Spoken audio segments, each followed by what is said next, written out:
Enter. I've told the staff that they're required in here and they're waiting outside. Oh, good. Show them in. Yeah, right. Oh, by the way, I haven't told them anything about what you're going to tell her about. How do you know what I'm going to tell them? Well, I do empty the waste paper basket for Mr. Grace. It came as a bit of a nasty shock to me. That is absolutely top secret. We don't want this to leak to the outside world. Mum's the word. All right, you lot. Come in now, you'll see you. Good morning, everybody. Good morning, Mr. Grace. Good morning, Mr. Underwood. Shut the door, Peacock. Yes, sir. Now, what I have to say is of the utmost importance. So gather close, because I don't want to have to raise my voice. This is absolutely top secret. Last night, I was summoned to a meeting at boardroom level, and we discussed matters that will have a far-reaching effect on us all. I know what it is. We're going to declare war on Marshall and Snowgroves. If you are facetious, Mr. Lucas, you can leave the room. Now, I cannot emphasize too strongly the need for complete security. And I cannot emphasize too strongly that if we hold this position much longer, I'll need an osteopath to put me back in. You get used to it with practice. I must point out that we are on the 3rd floor, so who from the outside could possibly hear us? Someone very tall from Lillywhite. When I tell you what I'm going to tell you, you will all realize the reason for my concern. Well, get on with it then. Right. This may come as a great shock to you all. Oh, blimey. Perhaps you'd rather not tell us, sir. I wish I didn't have to. All right, then, I'll tell them. There's been a takeover bid for Grace Brothers from Lally's and Willits. How dare you? That information was absolutely confidential. Well, you said you didn't want to tell them. I didn't want to, but I was going to. Lally and Willits, that's a Bristol firm, isn't it? Never mind where they hang out. What's in it? It's no secret that their pay structure is the worst in the trade. When they took over Cranbourne's, the whole sales staff left within a month. But even those who had been there 30 years? They were the first to go.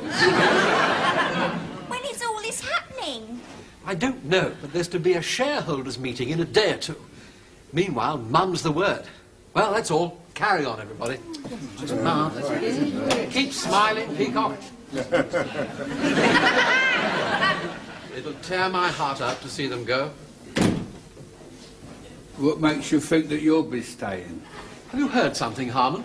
Well, no, just little bits that I pick up in the waste paper basket.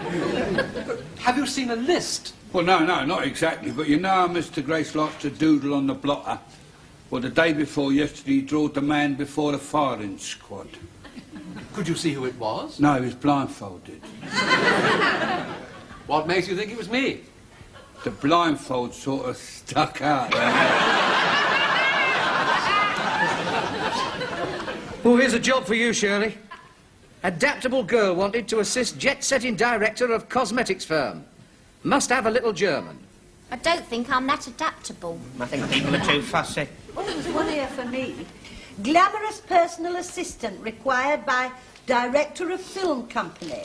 Much travel, 5,000 a year. I say, 5,000 a year. No typing or shorthand necessary.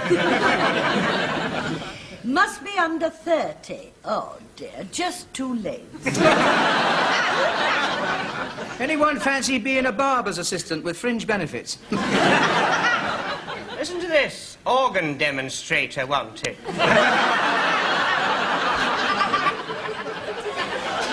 The only job for which I seem to be qualified is that of a chairman. Company chairman? No, deck chairman. Oh, here's a job. Here's one for you, Captain Peacock. Wanted. Ex-army officer of imposing appearance. Used to rugged outdoor life. Must be able to get on well with Arab royalty. Oh, a diplomatic post. Well, in a way.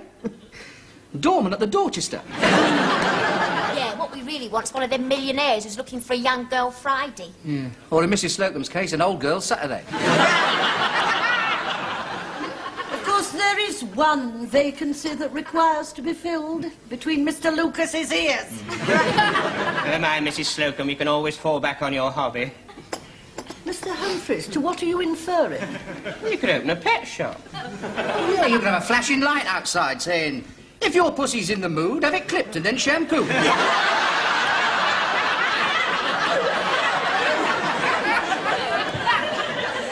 I'm afraid I shall never get another job at my age.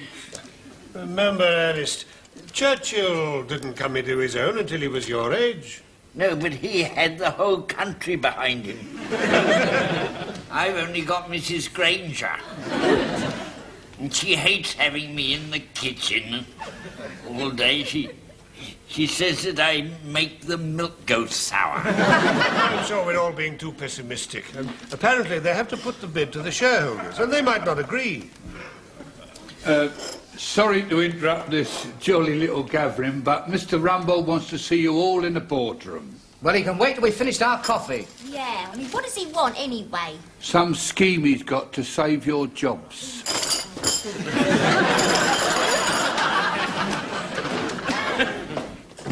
Excuse me, sir. The ladies and gents department is here for a top secret meeting. Good. Show them in.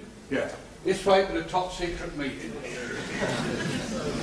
Good morning, everybody. Good morning.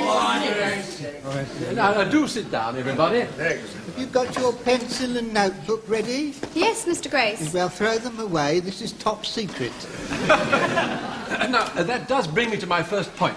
Now, I want you all to listen very carefully.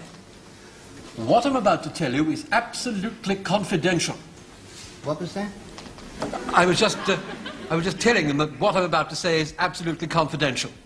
Oh, you want me to leave the room? No, sir. You told me. You could have some tea while we're waiting. You will all be pleased to hear that young Mr. Grace is in a position to defeat the takeover bid by Lally and Willits. Well done, sir. Thank you very much. I haven't finished. Enough votes have been sent in to defeat the motion by post. I must say that comes as a great relief to us all. Unfortunately, postal votes do not count. The actual shareholders have to be present in person. That is a pity. It is indeed a pity, because those that can attend are in favour of the takeover, and they will outvote Mr. Grace, who will, as a result, lose his shares in Grace Brothers. What was that? You will lose your share. I haven't been getting it for years.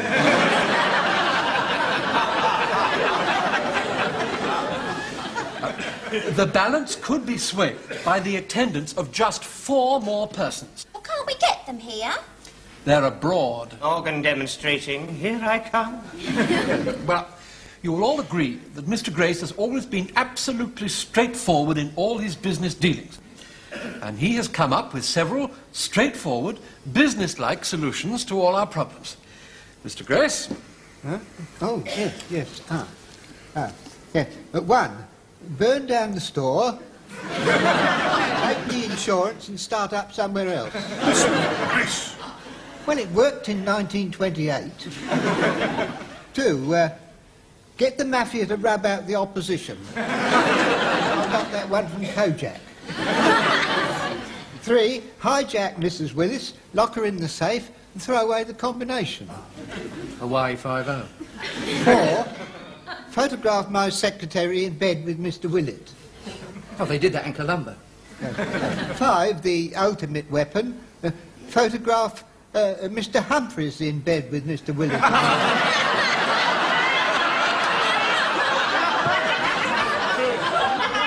Is there a programme I've missed?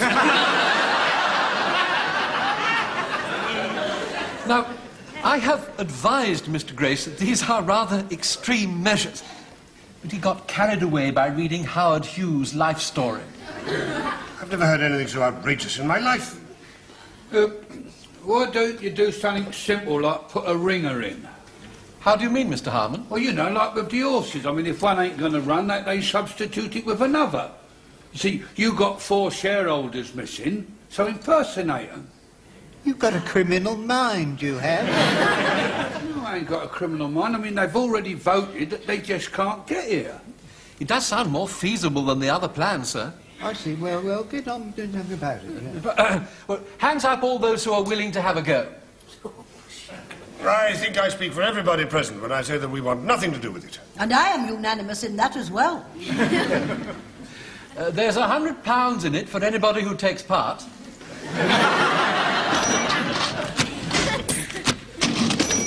Now, before I start, I want to emphasise that what I'm about to say is absolutely top secret.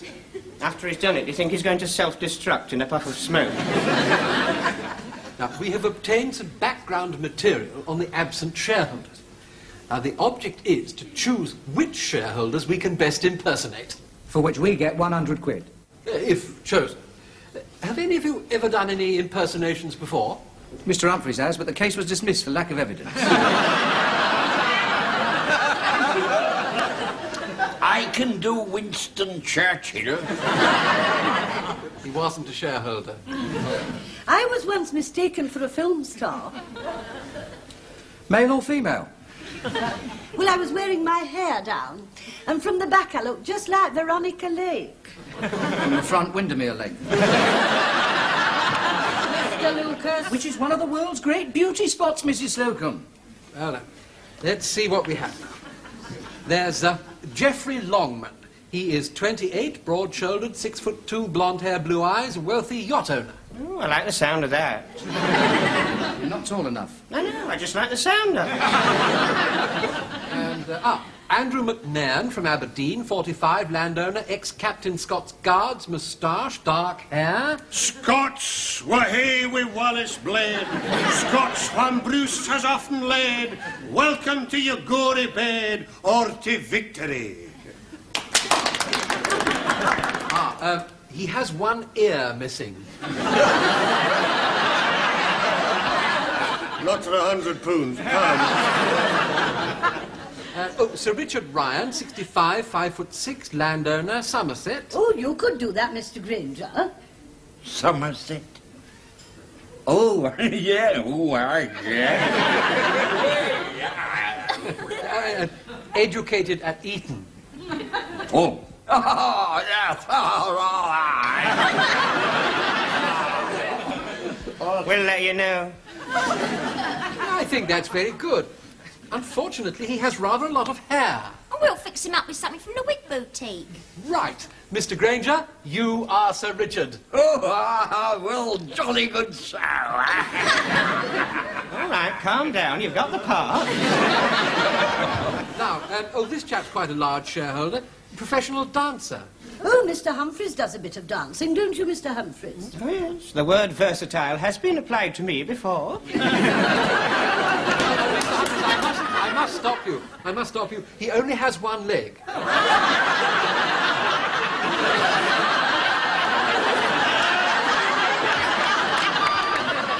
And he is from Nigeria. Would you play a one-legged Nigerian tap dancer? Not with any degree of sincerity. What about us women? Don't we have any shares? Well, there is the Stapleforth family. Lady Stapleforth is described as 40-ish, stoutish, not very tallish, played hockey for Rodine. Well, I've done hockey. Her daughter, Lavinia, has an equal number of shares. She is 26, jet-setting playgirl, known to her friends as Bucky. Dare one ask why? Well, to judge from the photograph, it's because she has prominent buck teeth. Well, we sell those in the joke department. I'm not wearing joke teeth. That's not the problem, Miss Brahms. The point is, are you young enough to pass off as my daughter? One doesn't wish to bring class into this, but Miss Brahms has got a very definite Cockney accent, which in itself is most charming, but could she pass herself off as a lady of quality? My background might be ever so humble, but A can talk just as hoity-toity as what you can, when required so to do, especially for 100 knicker. And whom is going to simulate my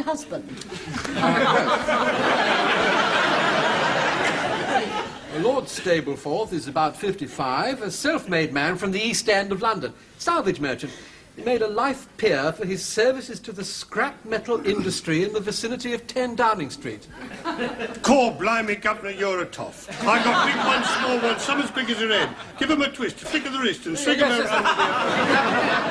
Thank you, Captain Peacock. I hate to bring class into this, but you wouldn't last 5 minutes in Dockland.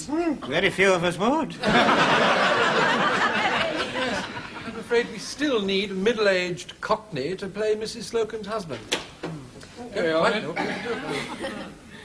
Rosie Lee for Mr. Rumbold. I've spilt a drop in the saucer, so mind you don't get drops down your whistle. Perfect. What's perfect? The height, the age, the voice, exactly what Mrs. Slocum's looking for. What, him? Oh, no, I'd never marry him. I'd rather have Captain Peacock, even if he isn't good at it. Well, I could improve my performance if Miss Brahms gave me some lessons. Oh, no, it's something you have to pick up with your ear. You've lost me completely. Right, it's really quite simple. Let me explain. Now, what I'm about to tell you is absolutely top secret. And you have to... I'm sorry I'm taking so long. Take as long as you like, my dear. Keep your chin up. It's not easy. Oh, shall I answer it? Yes, do. I could do with a break.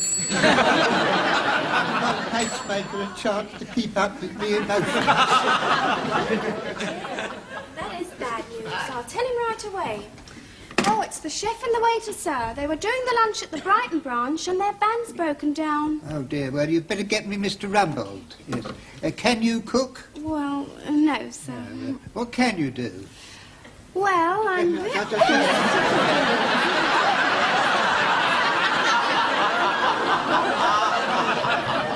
Oh, yes, Mr. Grace, I'll get on to it right away. Yes, sir. That's 1 chef and 2 waiters.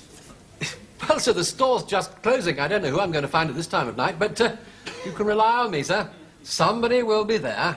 Well, it's no good arguing with me, is it? Look, don't blame me, Captain Peacock. I mean, this suit's even too small for me. You'd look ridiculous in it, wouldn't you? It is quite absurd that you should be the head waiter while I have to be a commie. I mean, I have the dignity, the bearing, the personality. But you can't get into the suit. It just looks stupid. Well, I don't see why. I mean, in the best restaurants, you often see elderly men in a servile position.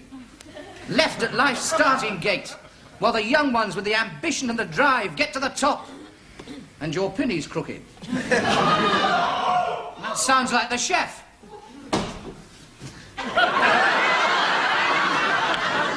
What's happened, Fanny Craddock? I have just seen this menu and it's absolutely impossible for me to do in the time allotted to me. The menus have been specially printed for the occasion. Yes, well, in that case, get the people that's printed the menus to cook the meal. Listen to this. Bisque de mar, or gazpacho, or smoked eel, and that's just for starters. Well, smoked eel isn't difficult. No, isn't it? It is when it's been in the deep freeze. Look at it. Get a blow lamp to that, it'll be ready for Christmas. And that's not all. Sole Veronique, followed by duck à l'orange, followed by bœuf en croûte, followed by syllabub or zabaglione, followed by my resignation because I'm not doing none of it. Mr. Humphreys, it is too late to get another cook now, and the whole future of Grace Brothers is at stake. I'm sure you can do something. I mean, we're all in this together. You don't think I enjoy being dressed like this, do you? I should think not, indeed, and your pin is crooked. I keep telling you about that, Stephen. In spite of our assumed position, Mr. Lucas, I will not have you addressing me in that familiar fashion. Don't worry. I won't be familiar with you anymore, sir. In fact, when we get into the other room in there, I won't even address you at all. I shall just go... and you'll jump to it like you never jumped before. I think we must be very careful, Mr. Lucas. If we do save the firm, some of our lives are not going to be worth living. My life's not worth living now. My trousers are too tight and my potatoes are boiling over. If I can't find a tin opener, it's going to be a nail and a hammer and 2 holes in a can of vegetable soup with straws for everybody to suck it up with.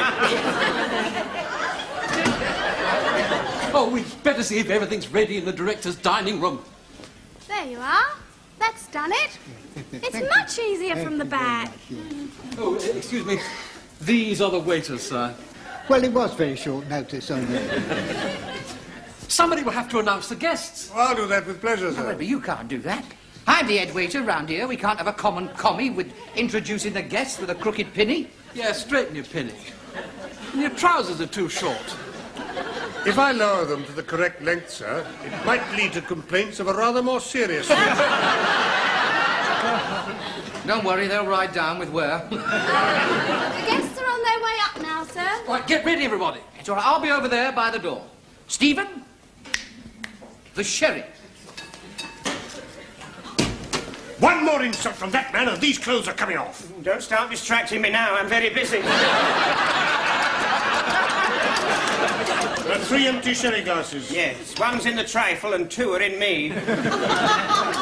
My lords, ladies and gentlemen. My lords, ladies and gentlemen, Mr. Henry Grant Hopkins.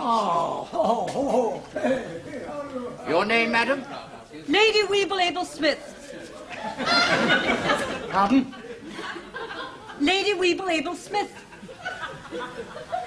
Lady William Smith.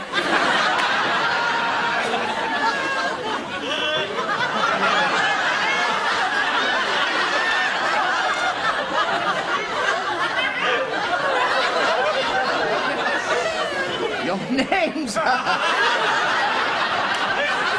I beg your pardon? The name, so I can introduce you.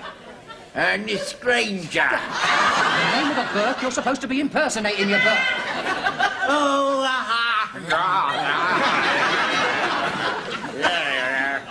Sir Richard Ryan. Sir Richard Ryan. Good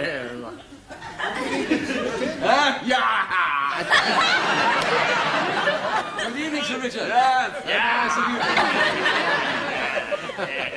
This is Lady Weeble Abel Smith. Oh, you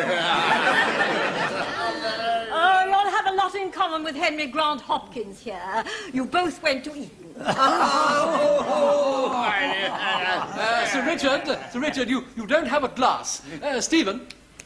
Lord and Lady Stableford.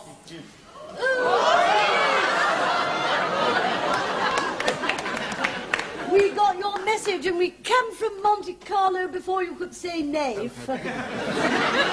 I don't think you know Lord Stableford, nay hubby. I can't on in. Is your daughter not with you? Oh, you mean our Lavinia? Yeah, she's just tarting herself up in a powder room. The Honourable Lavinia Stableford. Well, hello.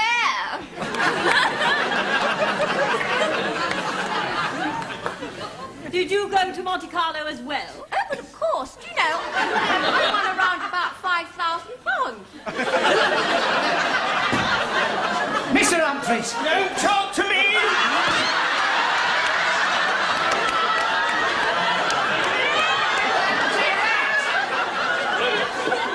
I put the oregano on number 9. I bent down to light the pilot light and poof!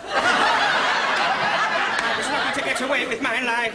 They're not ready for the soup. They've only just started the sherry. Well, go and tell them their dinner's ready. They've just started the sherry. I have been slaving over that hearth stove for an hour now. I am not having my dinner ruined by a lot of drunken men. Now you finish off this soup.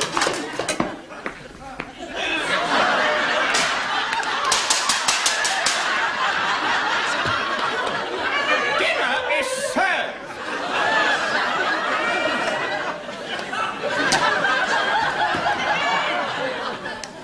Boy, jump to it.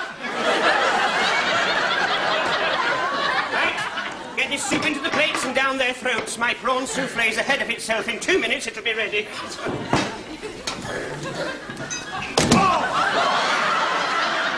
She's that brainy, is our lovey. Pass out with Rudine with flying colours, I can tell you. Oh, yeah, me and the old Dutch was dead proud of her when we told him, eh? coffee nose now, but she's like a wild animal when she's round. If your daddy does that again, I shall have to give him a belt round the mush. Oh, do be careful, waiter. You've spilt some. Oh, I'm terribly sorry. I'm terribly sorry.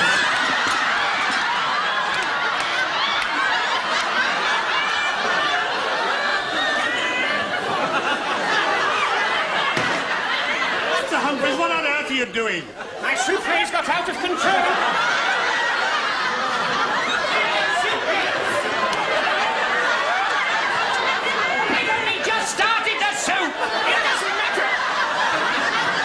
Swept out of here on the tidal wave of souffle and none of us are souffle! By the door!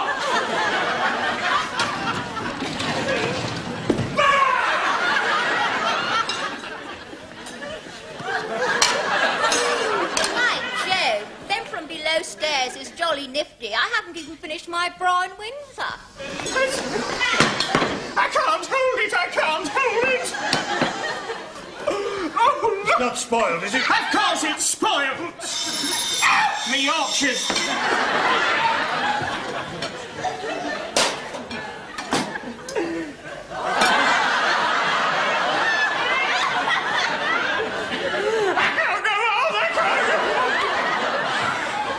Oh, what do we do now? Give him the soup back! I think we'd better tell them that dinner is late and they should start the speeches. Right, you go and tell them!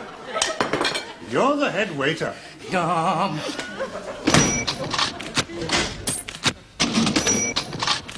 And in conclusion, ladies and gentlemen, I would like to draw your attention to the difference between myself and all the other speakers.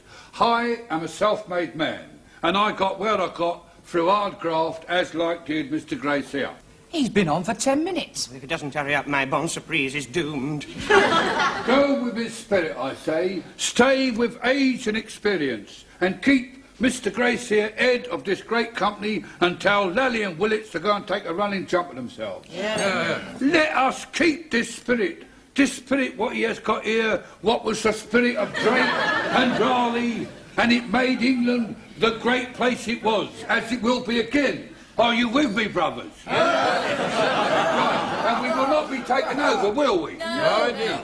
Right, well, there you are then, that's it. Well done. Well done, Mr. What's his name? Lord Stapleforth. Well done. Well done. Yeah, well, now, I would like to put one further thing to the vote, and that is I move that young Mr. Grace here takes us out for a decent nosh at the best restaurant in the town. Would you believe it? They're all going out to dinner. Oh, that's typical of men. The minute the dinner's ready, they want to go on somewhere else. Go and ask them if we're invited.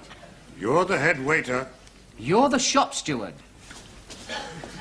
So I said to Harold at number 10, I don't want the others to think that just because I've seen you right with the dustbins that I'm going to get a peerage. Excuse me, sir. I hope that your invitation extends to those who've worked so hard for you behind the scenes. Yes, of course, Stephen. Oh, thank you. You're very kind, your lordship. Yes, well, all I've got to do is to put a phone call in and they'll let you eat with the staff in the kitchen. I'm not eating in the kitchen. They won't even let you in unless you straighten your pinny.